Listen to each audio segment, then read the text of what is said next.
Don Santiago Herrera es el gerente de política económica del Consejo Hondureño de la Empresa Privada. Don Santiago, buenas noches. Buenas noches, don Edgardo Melgar.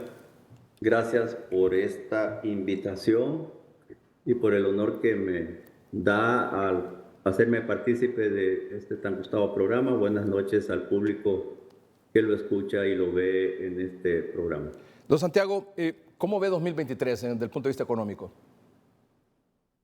2023 es un signo de interrogación. La razón es porque la economía mundial está por entrar a un proceso de recesión.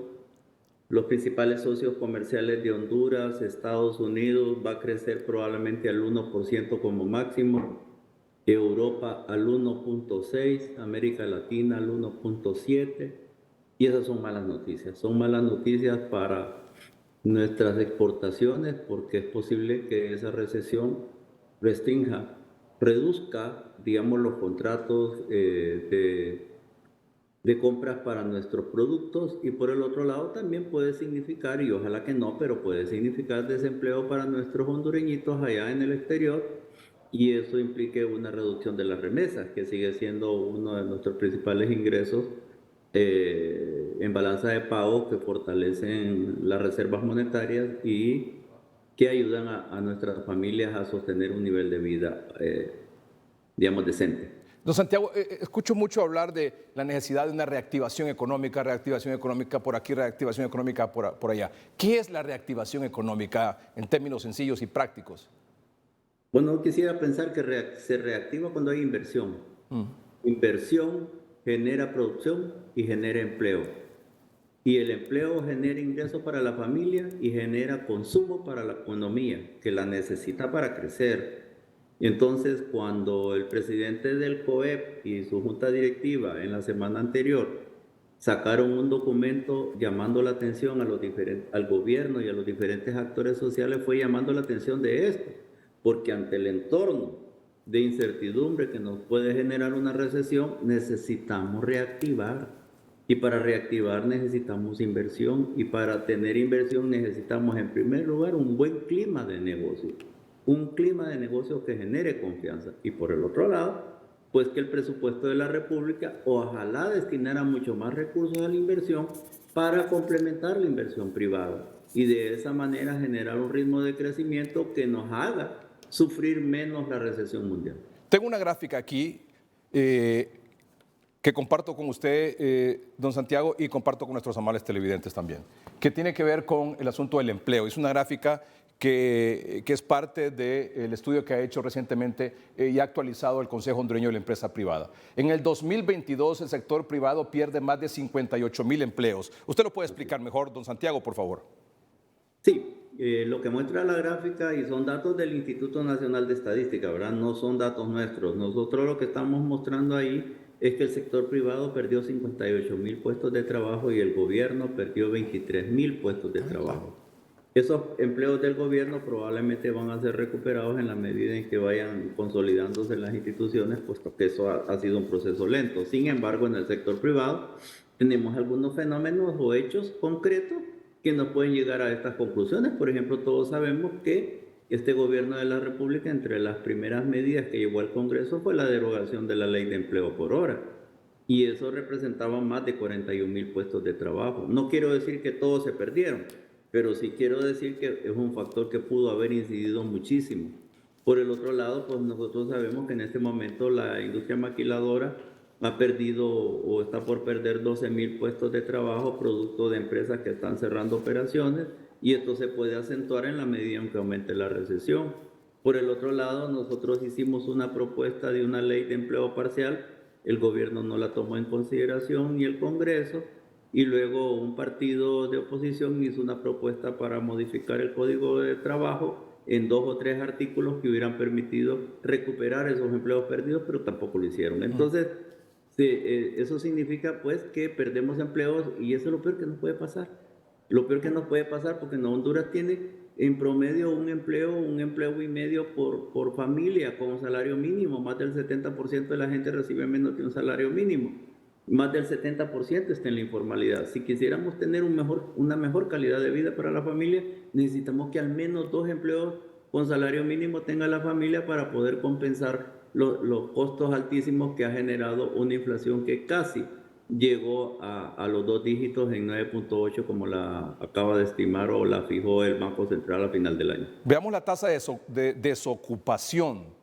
En el 2022, la tasa de desocupación o tasa de desempleo abierta alcanzó el 8.9%, lo que representó 356.428 personas desempleadas.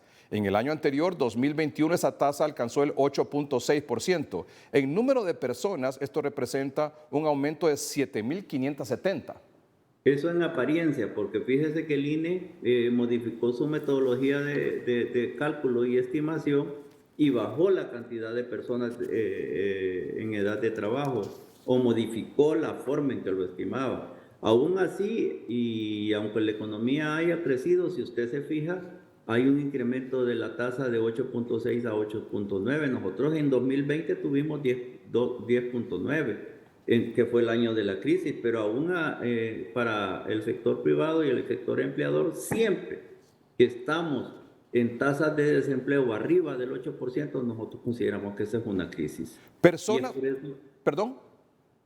Ese es un problema para la Claro. sociedad, porque este solo es desempleo abierto, y por el otro lado tenemos personas con problemas de empleo que son los que están en condición de subempleo, que es el peor problema que enfrentamos, que son aquellas personas que trabajan tiempo completo pero no llegan a recibir un salario mínimo, y otras personas que solo trabajan parte del tiempo o medio tiempo y reciben menos de un salario mínimo. Por ejemplo, esta gráfica, personas con problemas de empleo. El principal problema del mercado laboral continúa siendo la desocupación por insuficiencia de tiempo de trabajo y de ingresos. Ese es el subempleo. Exacto, Ese es el subempleo, y ahí, exactamente. como puede ver, son casi 7 de cada 10 trabajadores los que tienen problemas de empleo y sobre todo de subempleo. Aquí lo que quiere decir también que, en otras palabras, del total de ocupados, más de 2 millones de personas trabajan en condiciones de informalidad. Sí, eso es cierto, y esas personas, pues entre otras cosas, pues no reciben generalmente un salario mínimo, y por el otro lado no tienen ningún tipo de protección social, porque si usted se fija con esas cantidades de personas y el Seguro Social solo tiene 810,000 afiliados, eso quiere decir que el resto de las personas no tiene protección social, y cuando no tengo ni un salario mínimo básico y cuando no recibo protección social a través del Seguro Social y menos para que pague impuestos. Por Entonces, ejemplo, por lo tanto, esa gente tiene precariedad en su actividad económica, y por lo tanto hay inestabilidad en el trabajo, hay inseguridad en el trabajo y hay ingresos bajos. Y eso pues incrementa el nivel de pobreza de nuestra gente, porque si usted se da cuenta, casi 7 hondureños de cada 10 son pobres y casi 5 son extremadamente pobres. Y eso producto de que no tiene empleo o tiene empleo pero no tiene un salario completo. la situación que me preocupa mucho es de los jóvenes, don Santiago. Del 2021 al 2022, la cantidad de jóvenes ninis, que son los que ni estudian ni trabajan, se incrementó en 13.574. Los nini son los jóvenes entre 20 y 30 años que ni estudian ni trabajan. Pues es tremendo, es una bomba social. Fíjese que hace algunos años se empezó a hablar de que Honduras estaba por entrar en una etapa de aprovechar el bono demográfico. ¿Y qué quería decir el bono demográfico? Que en la parte alta de la pirámide la cantidad de personas en edad adulta, de tercera edad o más, eran pocos, que la parte baja de los nuevos jóvenes o niños que están creciendo era más baja, y que la pirámide poblacional se ensanchaba por el medio. ¿Y qué significaba eso? Que si aprovechábamos bien a esos jóvenes, íbamos a tener un nivel de producción que iba a superar el 1 o 1,5% anualmente. Sin embargo, esa gente no tiene oportunidades. Esa gente no está estudiando, no está trabajando, y por lo tanto, en vez de ser un activo valiosísimo para nuestra economía, se convierte en una especie de bomba social, porque si no estudia ni trabaja y está en edades de trabajar, ¿qué puede pasar?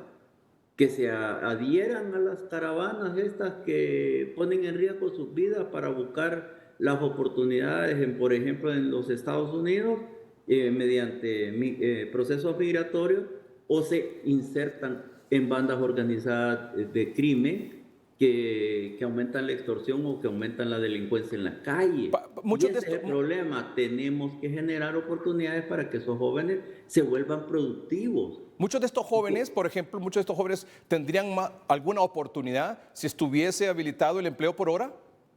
Probablemente sí, probablemente porque tienen oportunidad de trabajar, aunque sea un part-time o un medio tiempo, que les permite generar ingresos para su familia, pero al mismo tiempo les permite pagar los costos, por ejemplo, de entrar a un colegio o a una universidad para poder generar ingresos para su sostenimiento y complementar los ingresos familiares, pero seguir creciendo Claro. académicamente, tener más oportunidades en el futuro. Escuché en 2022 mucho hablar de la invasión ilegal de tierras. La situación actual es de que casi 30.000 manzanas de palma y azúcar están invadidas por diferentes grupos campesinos. Hay invasiones en 7 departamentos: Colón, Choluteca, Lloro, Cortés, Santa Bárbara, Francisco Morazán, Atlántida. Se aleja la inversión. Esta problemática aleja la inversión. Evidentemente, no hay empleos y no hay divisas. Hay una debilidad institucional porque las autoridades no tienen capacidad para tratar la problemática y una ausencia de sanción penal, lo que vuelve que los invasores continúen haciendo lo mismo. Después de esto no es nuevo, o sea, ya lo había escuchado en el transcurso del año pasado, de 2022. ¿Ha cambiado algo hoy que ya estamos en 8 de enero? ¿O es esto sigue igual? Muchísimo. El gobierno habla de que ya está adoptando decisiones o acciones, pero si se fija, don Edgardo, en la siguiente lámina, el comportamiento solo de las invasiones en Palma. Fíjese que de 2021 a 2022, la tasa de crecimiento en área invadida supera el 49%. ¿Y eso qué significa? Que un alto porcentaje de las áreas cultivadas están siendo invadidas. No está siendo invadida la tierra ociosa, está siendo invadida las propiedades, las plantas en producción, porque eso se utiliza, por ejemplo, para robar fruta, para revenderla en el mercado negro, a veces será para hasta revendérsela a las mismas compañías. No puede ser. Esto va en contra del respeto a lo que nosotros denominamos la propiedad privada, pero sobre todo acentúa los problemas de seguridad jurídica en el país que afectan tanto el clima de inversión. Claro. Si nosotros estamos confiando en la reactivación del campo como una de las medidas propicias para garantizar la seguridad alimentaria, entonces aquí estamos invadiendo la caña, estamos invadiendo la palma.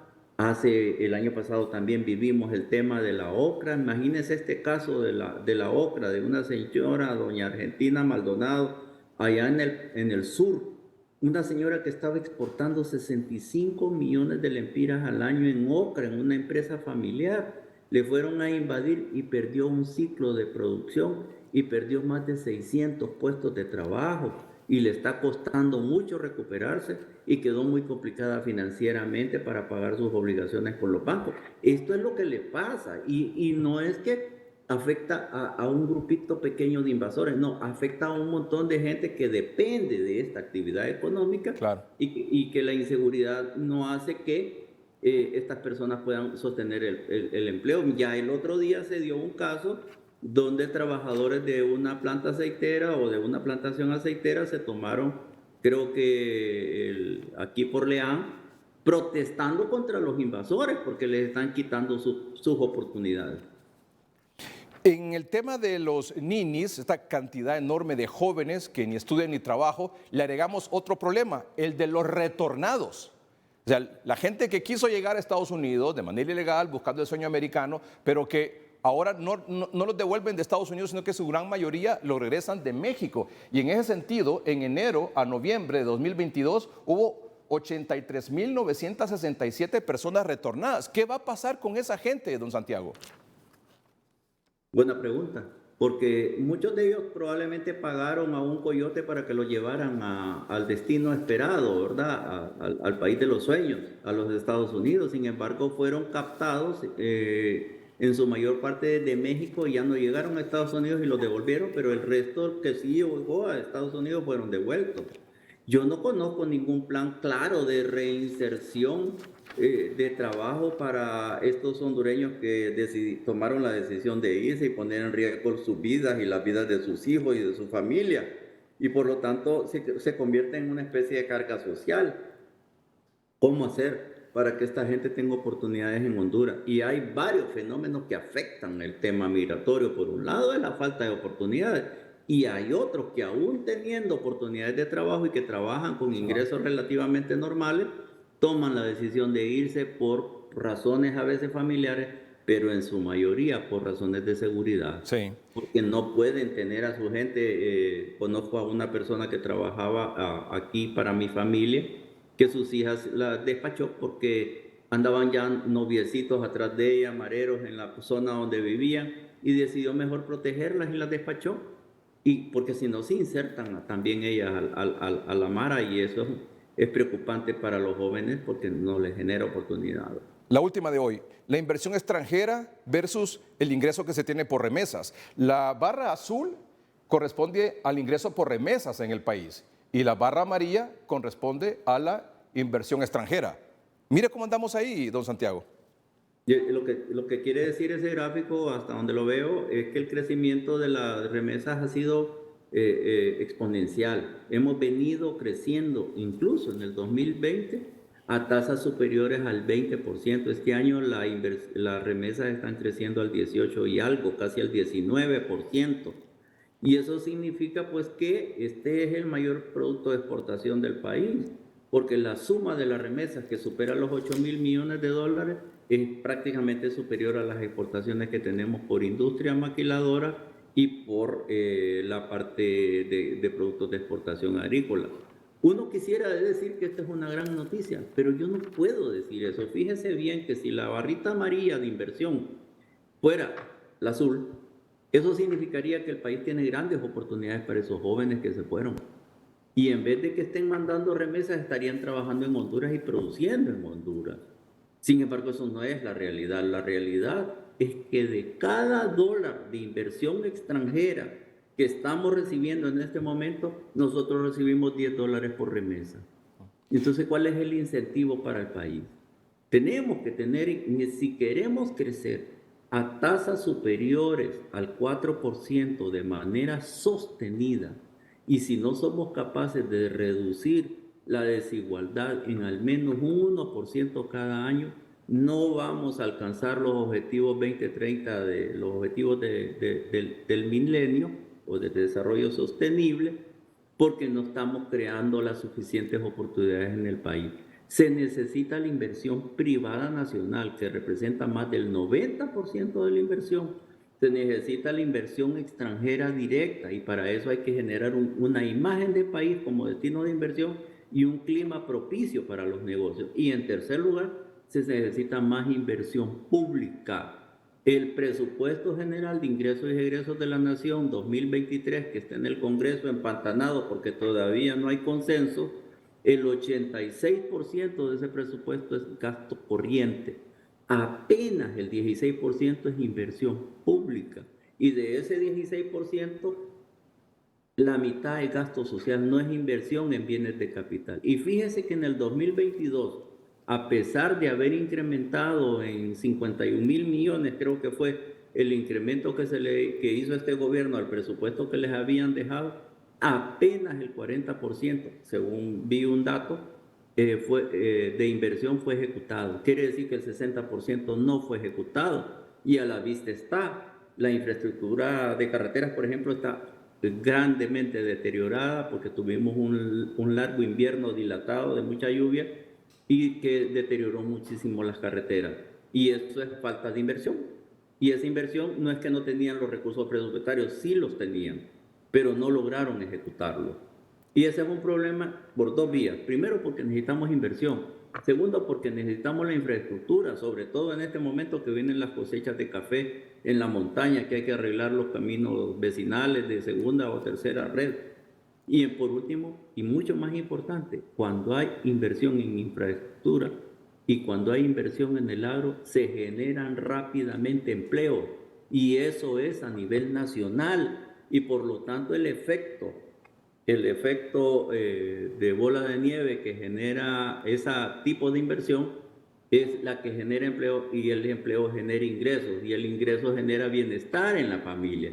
A eso nos referimos como sector privado, a eso le está apostando el presidente del COEP y su junta directiva cuando nos dicen, digámosle a la nación que tenemos que enfrentar la potencial recesión con inversión, con acciones concretas para reactivar la economía, con acciones concretas para generar empleo y con acciones concretas para reducir la pobreza y mejorar la calidad de vida del hondureño. Don Santiago, muchas gracias por aceptar la invitación esta noche a 30:30. Muy amable. A la orden, don Edgardo, y un saludo al pueblo hondureño que lo escucha y lo ve. Gracias. Bueno. Don Santiago Herrera es el gerente de política económica del Consejo Hondureño de la Empresa Privada.